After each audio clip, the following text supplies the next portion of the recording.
Tonight is the last night in the series that I've been doing where we have gone through the whole basic text of the Refuge Recovery book, the first 102 pages, where we read it and we discussed it. And then we've gone through all of the guided meditations that we do in the meetings. This is not a Refuge Recovery meeting. This is an offering from me, from Refuge Recovery World Services, and an opportunity to practice and discuss the book.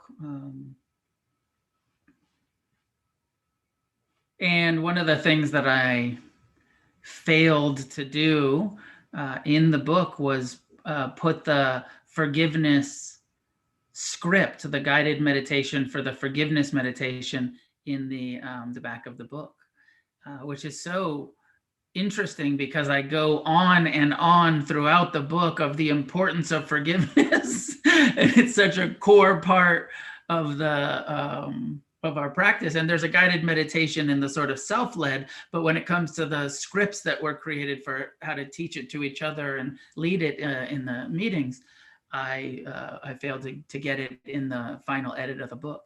So of course in the meetings we have it because we have it on the website, and all the meetings utilize it, but you'll notice it's not in your book, in the guided meditations. And I decided to take 4 weeks to talk about forgiveness because I feel like it has been such a central part of my recovery. I believe that it is a necessity, such a central part of recovering. And so we spent, 3 weeks ago, we did the overview of the 3 categories: asking for forgiveness, offering forgiveness, and self-forgiveness. 2 weeks ago, we did just spending time asking for forgiveness, and we discussed the importance of developing that internal humility, of taking full responsibility for the harm that we've caused to others, and the willingness to make direct amends, both the internal meditative and the external communicative aspect of forgiveness. Last week, we opened up and spent the whole hour offering forgiveness, and this, for most of us, very long-term process of letting go of our resentments towards others, the people that have harmed us, the people that we are angry at, that we have ill will, judgment, fear, hatred, however it manifests. And of course, these are all long-term practices. And tonight we're going to focus on the 3rd category, which is self-forgiveness, and training our minds and developing a disciplined practice to come to a place of self-forgiveness. My sense is that this is a very radical thing to do that very few human beings do. According to the Buddha, all living beings, all humanity, suffer based on craving and aversion and self-centeredness, that this is the normal state of humanity, a state of unease and the word dukkha, suffering. And part of that is because we live with these human minds that remember the pain that we've been through and replay it. And there's that survival instinct that wants to avoid it, suppress it, fight or flight. Sometimes we freeze, we get frozen in our pain and our anger. And so to truly have an attitude of compassion and forgiveness it's a tall order. It's a radical thing, and it's certainly not a simple decision that anybody can make. We can't just decide, I'm going to forgive myself today forever. I'm going to forgive others forever. One of the core things that we learn and that we're always relearning is the truth of impermanence. And even forgiveness is impermanent. I mean, it's very hard to, for most people, in my experience, it's very hard to forgive. because it's counter instinctual. There's something about anger and hatred that is totally natural, and it is a defense mechanism, and it is a protective human normal state of mind. I mean, you can think about, have you ever met anybody that was really honest that would claim to not have any resentments? Some people say that, but I tend not to believe them. I tend to feel that people that don't have some anger, some resentments towards themselves or others just haven't really examined their mind very well. Because upon examination of the human mind, it just clings. So this is part of the good news, is that it's not your fault. It's not our fault that we have these long lists of resentments. It's not so personal, but it does make life a bit miserable to walk around believing that we should stay angry, or that we should hold on to the pain of the past, or that we should judge and perhaps come to the place where we hate ourselves. I really want to drive that point home. If you hate yourself, it's not your fault. Your mind is doing that based on the pain that you've been through, and it's not your fault that your mind has turned it into a critical inner voice of unworthiness or hatred. Or we talk about, in forgiving others, we talk about separating the actor from the action.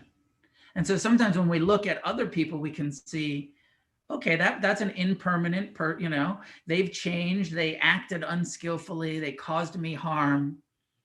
But of course, that's not their identity.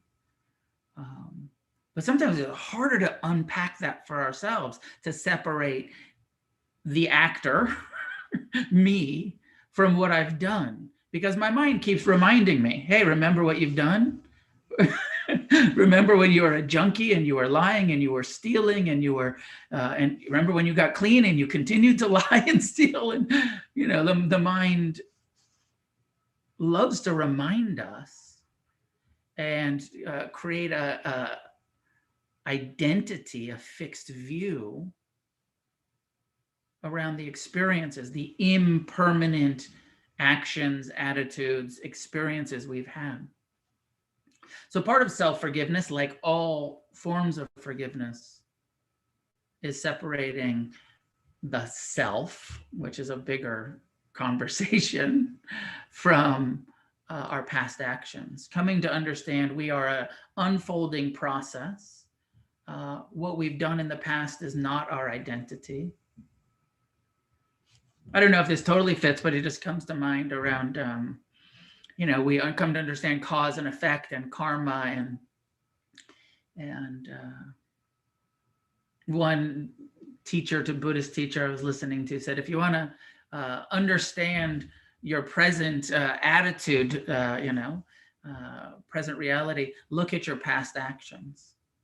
If you want to understand your future, if you want to know what's the future going to be like, look at your present actions.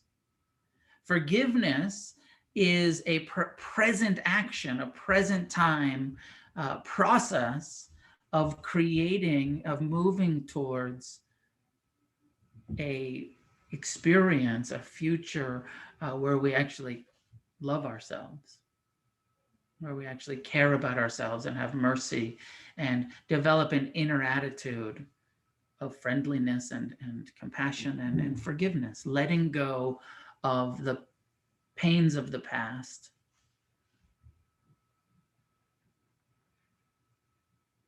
A couple more things. We'll do a guided meditation in a minute. A couple more things that I think are important. I've said a little bit in the other nights, but that forgiveness doesn't take away our painful memories. In the second truth inventory, we lead with the question, what are your most painful memories? And how did those painful memories, those painful experiences that we are, holding on to, remembering, how do they affect our addictions? How do they fuel our addictions? What was the effect? Forgiveness isn't going to get rid of our painful memories. But most of us meet our painful memories with anger and hatred. I hate myself for having done that, or I hate them. Forgiveness leads to this level of, oh, wow, that was really painful. That was really unwise, unskillful, uncompassionate. And seeing ourselves as having been unskillful, it doesn't take away the pain. I think most addicts, my own feeling is most of us become addicts because we're trying to escape pain, create pleasure. But then our addiction becomes painful, and we actually cause, that which was originally the solution. Like, I'm one of those addicts that's like, I'm grateful for drugs and alcohol because I was so suicidal. I think drugs and alcohol saved my life. I probably would have killed myself if I didn't started getting loaded when I was a kid. But then I lied and I stole and I cheated and I caused all this harm and all this negative karma behind my drug addiction. So what was the solution became the problem, as and all of us in one level or another have some story around that, some experience.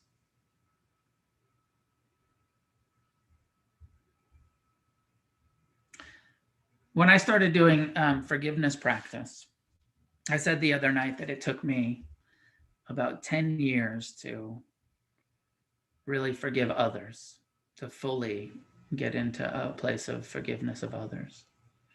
When I started doing forgiveness practice, I had so much judgment and self-hatred towards myself. I had a hard time even in any level of sincerity saying, Noah, I forgive you. And I just had so much resistance, and it felt so vulnerable and weak, and I felt so undeserving of it. At one point, one of my teachers said, well, at what point in your life did you become undeserving of love?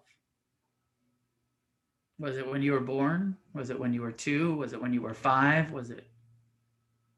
How old were you when you no longer deserved your own kindness? Something like that. And I said, I don't know. He said, well, think of yourself as, how about when you were a kid?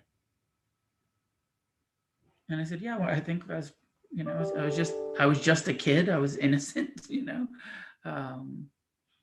he said, well, think of yourself as a kid and start forgiving that 2-year-old or 3-year-old, or start thinking of that kid and sending forgiveness to that 2-year-old that's worthy of kindness and compassion. And then to the 5-year-old, and then to the 7-year-old, and then and let yourself sort of do that internal maturing of learning to love those younger parts of yourself and forgive, those younger parts of yourself. And so I did it. I took a picture, and I encouraged, it's my experience, but I encourage people to do this. I took a picture of myself at about 2 years old, and I put it on the altar where I meditated. And I'd look at it and I'd say, Noah, I forgive you. And I could start to feel a sincerity and a friendliness towards that child. And then the 5-year-old that's suicidal, and then the 7-year-old that's getting loaded, and then the 10-year-old that's getting arrested, and then the 15-year-old that's locked up, and all of those different levels of seeing how my pain, my turn to addiction, turn to self-destructive behaviors, all the consequences, all the karma that I created for myself. And so forgiveness as a developmental, self-forgiveness as a developmental process.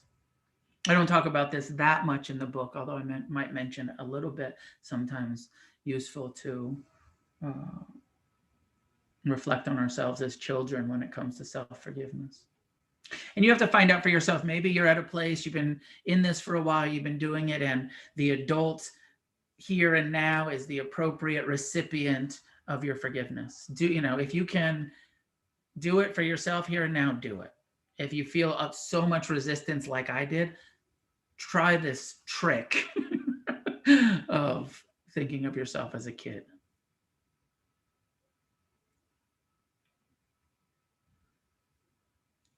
We can't force forgiveness, so that phrase, as much as I can in this moment, we say to ourselves in meditation, I forgive you as much as I can in this moment.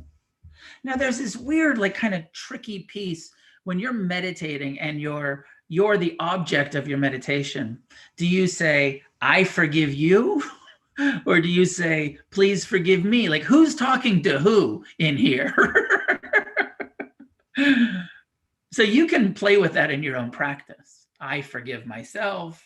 You can visualize yourself at any part of your life, and you can say, I forgive you, and I forgive you for being an addict, and I forgive you for all of the unskillful behaviors, the dishonesty.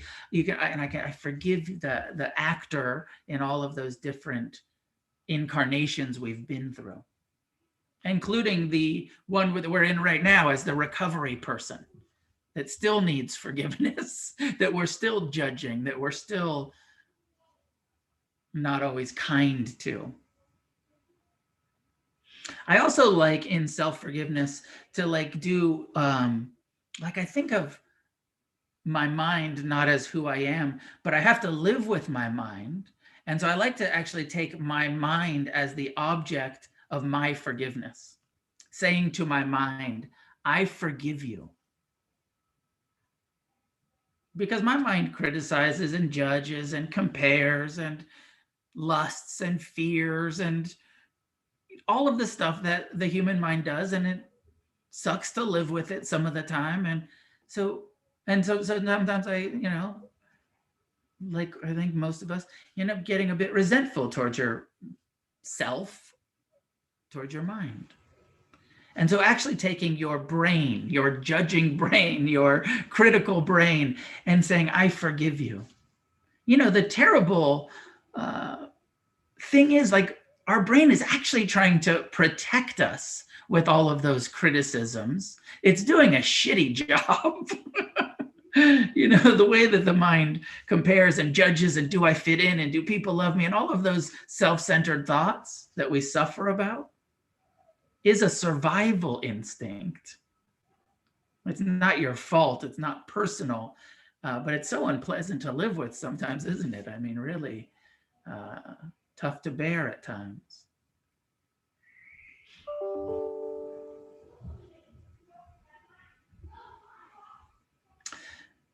So we just say it, and we say, as much as I can in this moment. And even if you don't mean it, that's okay. Even if you don't feel it, that's okay.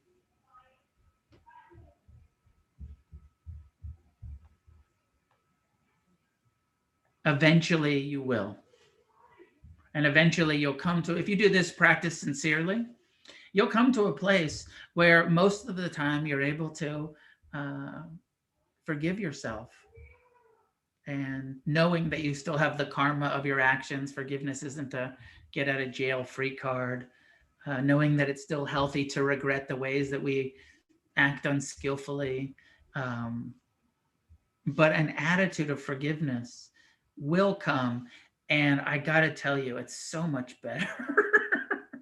It's so much better to live a life where we have the skill of forgiving ourselves. Because really, when we truly forgive ourselves, what remains is loving kindness, is compassion, is appreciating your good qualities, while still, having compassion for how difficult it is to be a human addict, trying to recover, trying to wake up, trying to get free.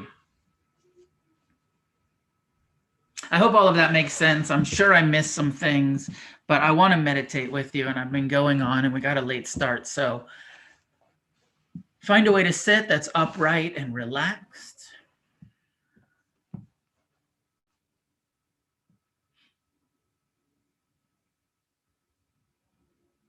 Allow your eyes to be closed.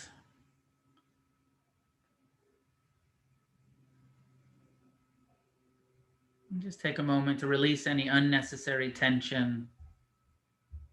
Soften your belly, jaw, shoulders.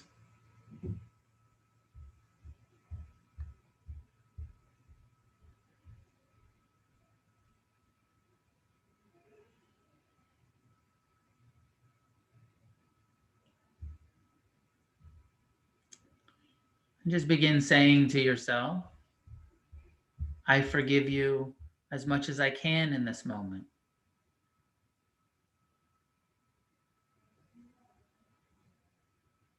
Breathe it in to the heart center. See how it feels. Are you open to it, to your own forgiveness? I forgive you as much as I can in this moment. And you can name some of the things that are difficult, that you judge, that you suffer about.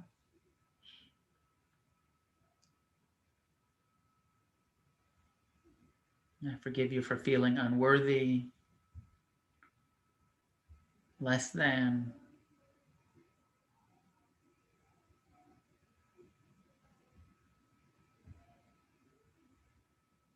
I forgive you for being so critical, this judging mind.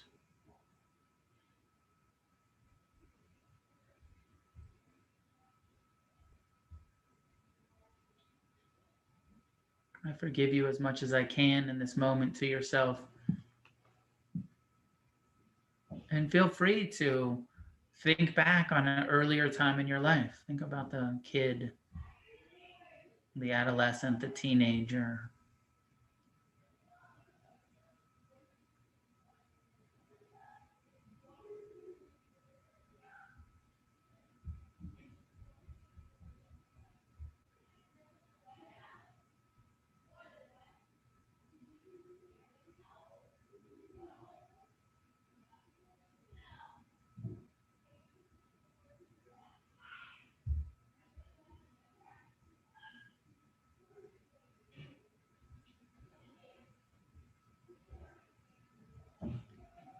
Some of the traditional phrases, I forgive you for all of the ways that I've caused myself harm, both intentionally and unintentionally, through my actions, my words, my thoughts.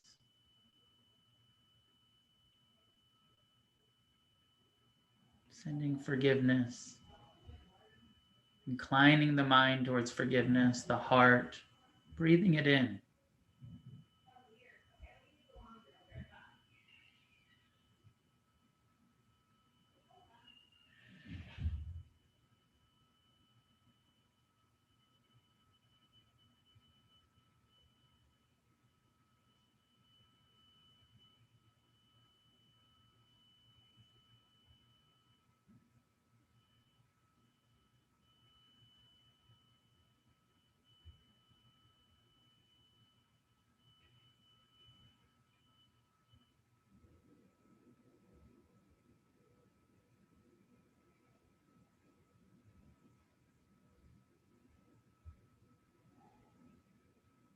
When the mind wanders off into story, maybe plans or memories or resistance, just come back to the next phrase, slowly repeating over and over. The core of it is, I forgive you as much as I can in this moment. And you can play with switching it up and saying, please forgive me, as you think of yourself as a kid.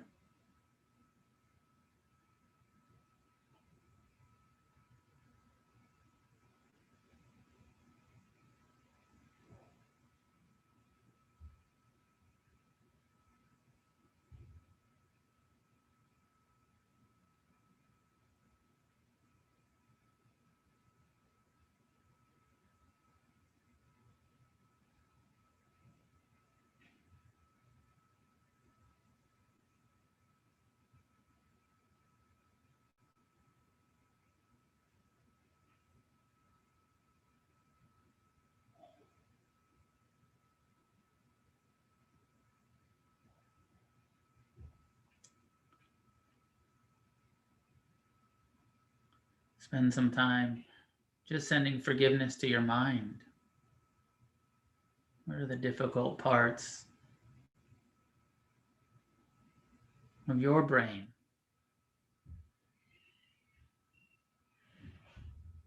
Its tendency towards inflation or deflation, towards anger or fear, doubt or worry, craving. Forgive the craving mind, the judging mind.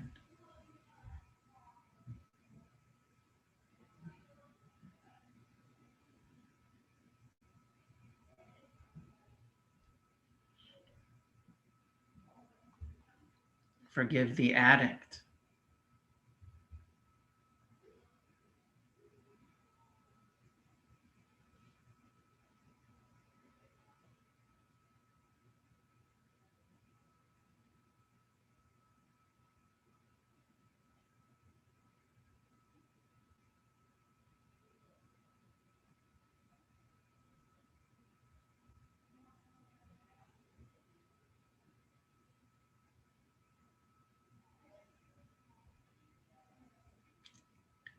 And forgive yourself for taking it all so personal. Forgive that self-centered tendency, that part of us that becomes so identified with what our thoughts and feelings are. I forgive you for taking it all so personally, for believing these untruths, these ignorant thoughts that enter my head. I forgive you for believing in them.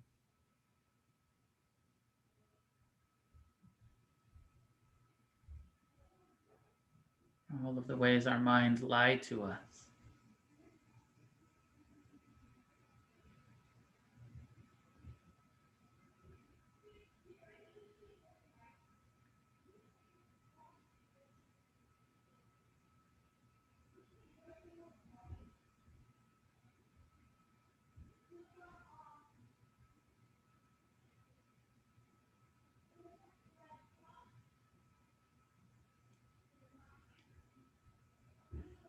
And include your heart if you feel that your emotional being is a bit separate from your mind, the wounded heart, the broken heart.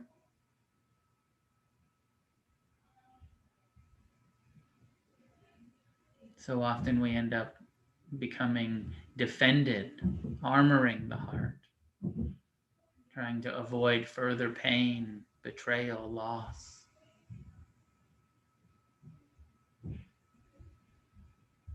Send forgiveness to your heart, to your emotions.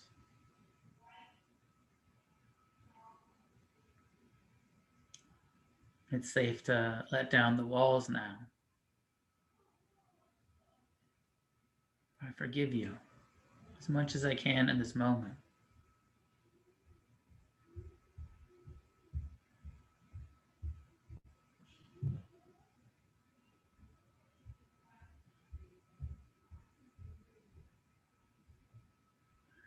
And send forgiveness to this body, this physical body that craves pleasure, hates pain.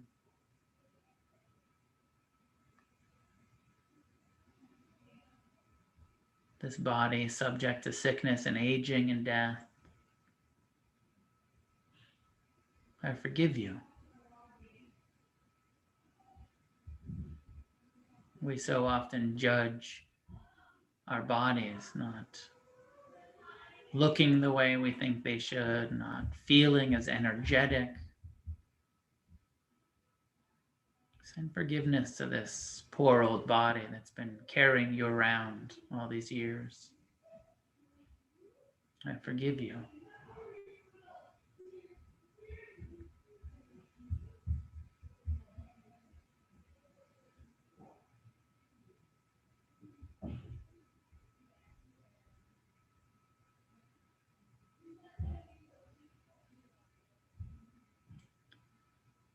expand to the understanding that there is nothing unforgivable about you, no matter what you've done,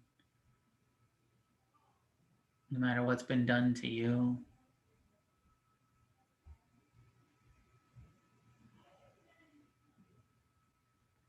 We have the karma of all of our actions, as does everyone else. We don't have to hate ourselves or anyone else. We can learn to forgive, we can learn to love, to care about each other, to care about ourselves.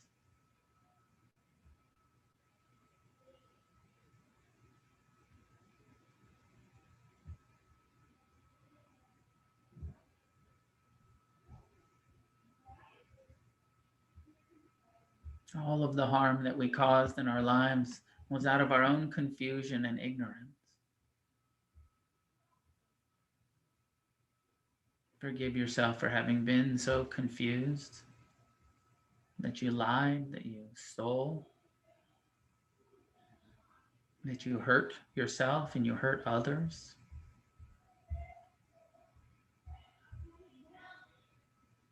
Have mercy on yourself.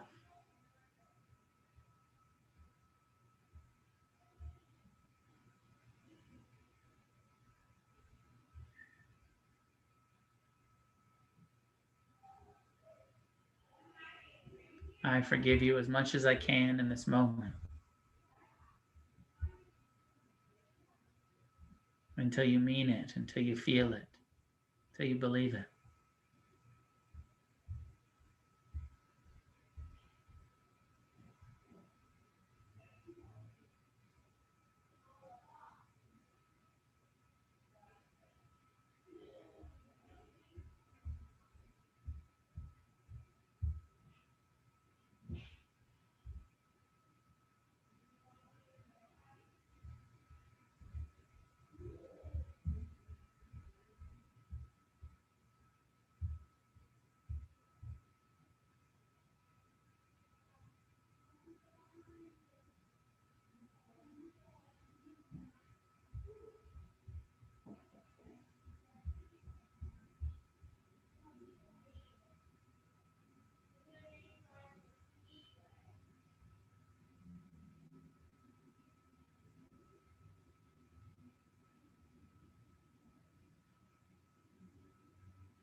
For the last couple of minutes, use your own first name. Say your name in your mind to personalize it so it's not. Let it land. Say your first name and I forgive you. As much as I can in this moment, over and over, saying your own name.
I forgive you as much as I can in this moment. To the mind, the heart, the body, to the past,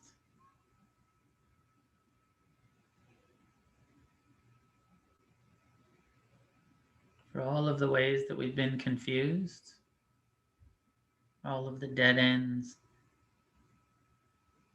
that we've sought happiness in.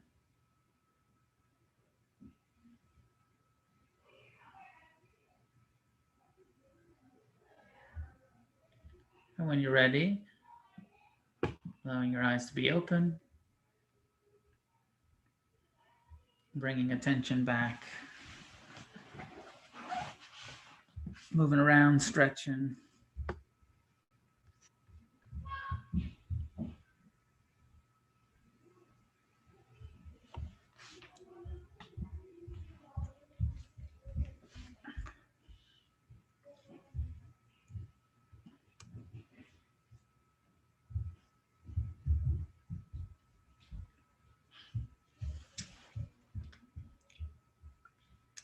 It's a process.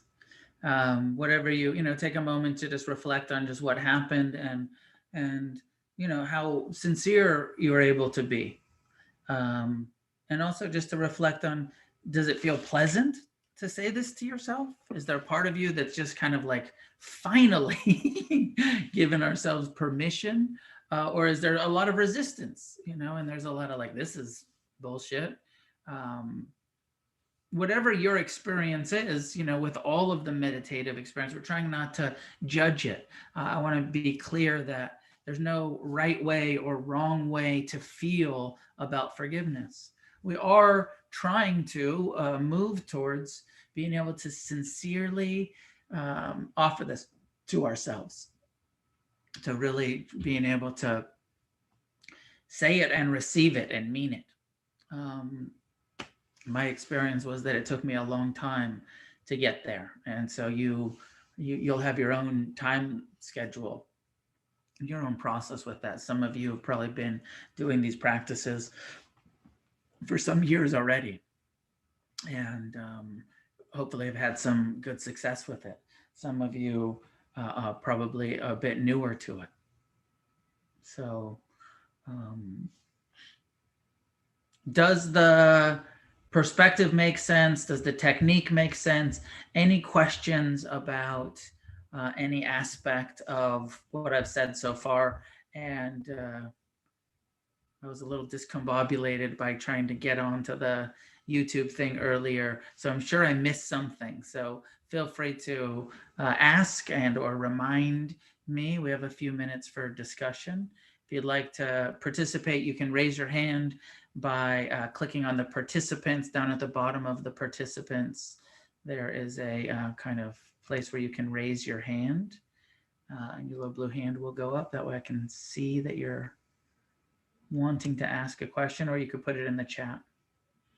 See a couple of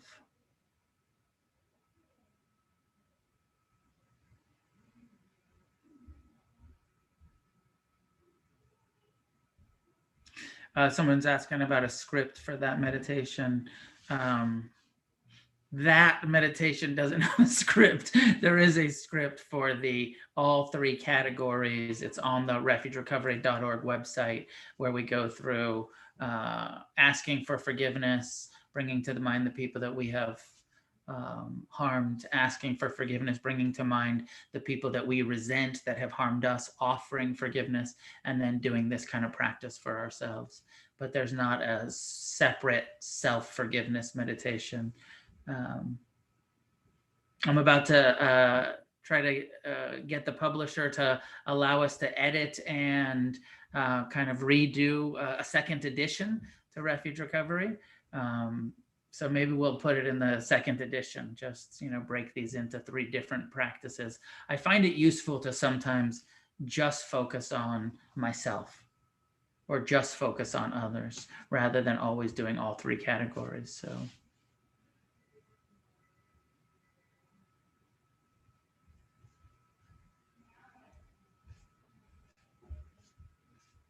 any questions, comments, clarifications? I know you have some.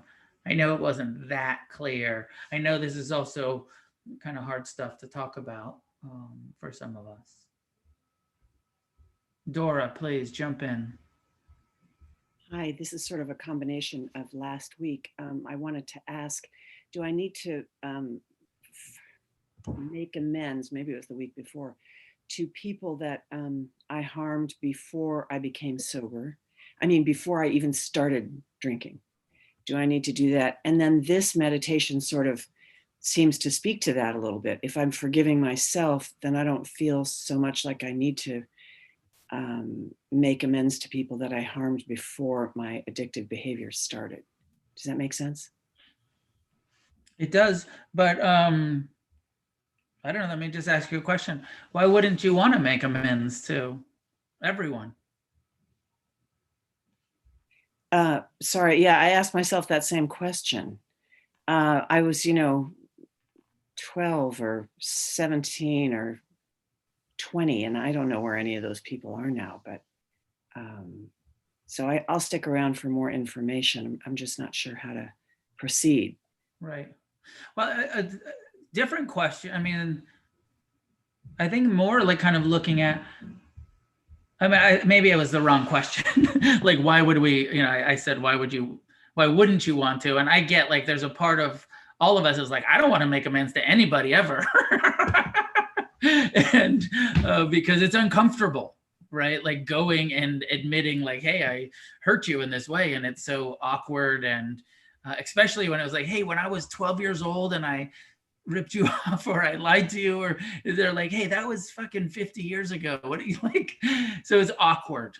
I get that resistance to doing it. I think the biggest piece, Dora, is willing. Not that we're going to go and find all of our childhood friends and say, hey, I'm sorry I didn't invite you to that sleepover in 1975. But that willingness of like, hey, if I ran into that person as part of my recovery, sometimes it is just internally. But I felt like, and I'm such an extremist, but I felt like I want to make amends to everybody that I can. I want to get as free as possible. And if you're telling me that part of my freedom is cleaning up the wreckage of my past, I'm going to do it.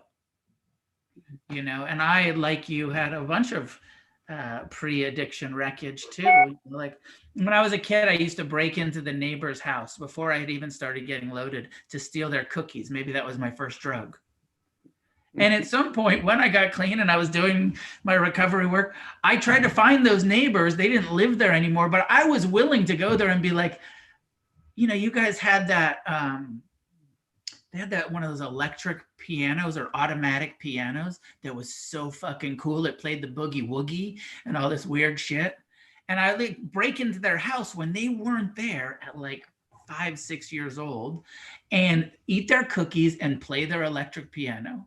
And when I was seriously working on my amends list, I was like, I'm going to try to make amends to those people because maybe they knew, maybe they didn't, but I felt like that was part of my process and I wanted to take responsibility for that. It was not okay. Even though I was a kid, still not okay. I knew what I was doing wasn't cool. Part of why it was so fun. Thank you. Yeah. So I feel like just we want to come to the willingness of like, I'll do anything. They talk about go to any lengths. Let's get that kind of freedom. I want to, what do I got to do? I'll do it. I want to stay sober. I want to recover. I want to be happy. I want to be free. Not on my terms, but on like that, just that willingness. Now that doesn't mean that you have to track down everybody from when you were 12 years old, but you can try. Facebook is, it's one of the only good things about Facebook is that you can find people if you want to. Or at least I can make the list. That's where the willingness starts. The list, yeah. Thank you. Patty. Hi, Noah. I ended the meditation with saying that I am forgiven. And I feel like it's just, I think you said it before, like you're always forgiving. You're always constantly forgiving. Like, because I forgave myself for what I did last week, but something will happen. So I have to learn to forgive again and forgive them and forgive her. And, it's just like, so that's the practice. And I'm up for it. So it's been doing really good so far. So thank you. Welcome. Nice to see you. And I like that. Make it your own. Like I'm saying, these phrases, and there's some other, but like make it in that kind of spontaneous, I am forgiven. If that lands well, use that. I will share that my own, I have some internal resistance to the difference between what Buddhist practices usually are, which are aspirational practices, like saying as much as I can, or like the may I be, which is different than what are those, when you kind of just say I forgive, I am forgiven, everyone forgives me, because then sometimes I have this own feeling of like, is it true? And I want my meditation practice to be true. And so when it comes for me, I forgive, I wouldn't feel comfortable in the process saying, I forgive myself totally, because there's that part of my mind that's like, no, you don't. You're still a bit attached to some of those judgments. So as much as I can in this moment feels like that kind of humble aspiration. And make it your own. Everybody, make it your own. Say the phrases that resonate with your heart. Nice to see you, Patty. Jesse, jump in there. Okay, this is going to sort of sound like a stupid question, but I sort of just wondered if you could like talk a little bit about like what forgiveness means. It's a word that like everybody thinks they know what it means, but I was sitting here saying it to myself and I was like, what am I really saying? Like, does this mean I'm not mad anymore? Does this mean that I have let go? And being that it's like this continual ongoing thing, we let go and then we grab onto it again, and then we let go and then we grab on. Or does it mean that I sort of started to go down that rabbit hole, you know what I mean? And you could look in a dictionary, but like I wonder if you could just like,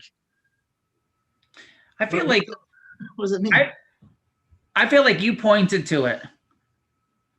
It means letting go of anger about what has happened in the past. It's letting go of anger. It's not getting rid of the pain.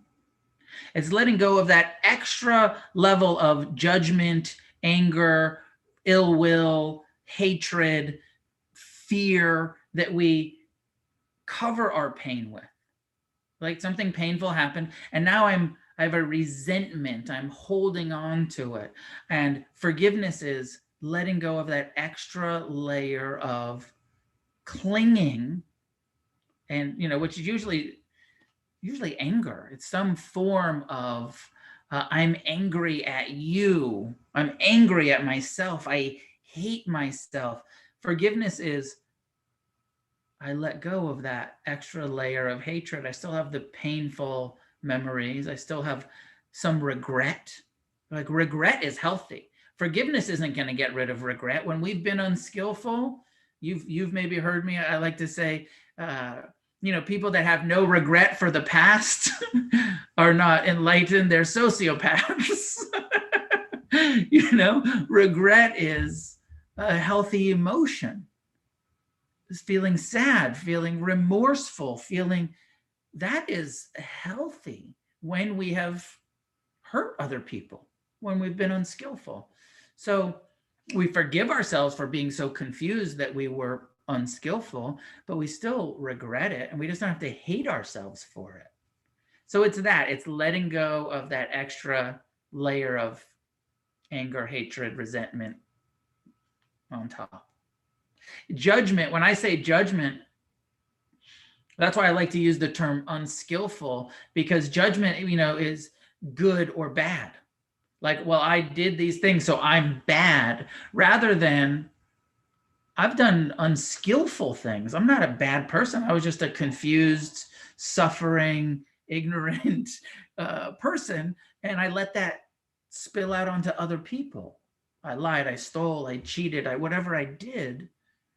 It's not because I'm bad, it's because I was suffering and I didn't know how to contain it. So it spilled out onto everyone that came around me. I was unskillful. I didn't have the skills yet. So we forgive ourselves by letting go of that extra layer of anger and judgment. I hope I don't know what the dictionary definition is either. Something like that. Letting go of past hurts. Jeremy, jump in. Hey, Noah. I just had a question about, let's see, and I may be overthinking this. You talked about when you do your forgiveness meditation and you've done it in the past and you put a picture of your younger self as a child in front of you when you do that. And, I was picturing myself doing that as a child, but my question is, and maybe you can elaborate, is it me forgiving my younger self, or is it my younger self forgiving me presently? So maybe you can help me on that. I've had that same question.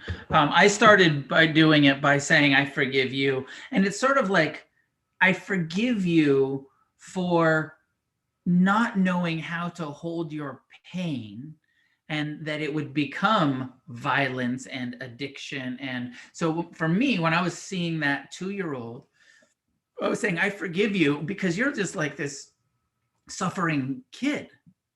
And this suffering kid is going to become suicidal and is going to become violent and is going to become criminal and drug addict. And, and I forgive you for being that kid that didn't know how to hold his pain, because kids don't, right? Like, not your fault, but that kind of generating that feeling of forgiveness. Then I could take it to when I was really acting out later, when the 5-year-old is getting expelled, like the 5th grader getting expelled, and all of those different painful ways that my suffering manifested, starting with that early part where I'm just saying, I forgive you. And there is this sort of feeling of like, it's going to be okay. There is a place for that other, I think, there is a place for that other form of, as an adult, when we still have that young part of ourselves that's still throwing temper tantrums, still kind of running the show sometimes, where then the adult can say like, please forgive me for not taking better care of you, to that younger part. Please, where it can shift, as you're saying, to like, please forgive me for, just giving you vodka instead of love, so it can be both and, if that makes sense. Thank you. Galen, maybe last one. Yeah, thank you. So my question's a little bit dark. I hope it's not too heavy, but I'm going to ask it anyways. So I think, generally speaking, in my mind, the motivation to practice this kind of forgiveness and self-forgiveness is people want to kind of clean up their mess so they can move forward in life, so that things can get better. But I think we can imagine a person who feels deep down that they've ruined their lives and that things can't get better. And we can imagine that such persons might not be ready to shift that narrative right now. So my question is, what is the motivation for such a person to practice forgiving themselves? And how can they sustain the effort to do so? I don't know if I can answer. I don't know. That's the way that you're asking the question makes it sort of hard to answer. I don't know how to answer it, Galen. I don't know if you know the story about Angulimala. This is the Buddhist, like the worst Buddhist. Angulimala in the time of the Buddha was a serial killer. He had ritually murdered a whole bunch of people, and then became a Buddhist. And he actually tried to kill the Buddha, but the Buddha converted him somehow. Rather than getting killed by him, he was going to try to murder the Buddha, and the Buddha, Siddhartha, taught him and said, I see your pain, and I can teach you how to heal. I see that this murder, that this confusion, that this is coming out of your confusion, your suffering, your ignorance. And there was it was the bottom for him, and he listened, and he became a monk. And all through that because I could put him in that scenario that you're thinking about. Like, you could imagine after killing all those people, you'd feel like, I'm unforgivable. I'm, how could I ever forgive myself? How could I even get motivated to forgive myself? I think part of that story is that he had this wonderful teacher that outside of himself, and I think that's part of it for a lot of us in addiction and recovery.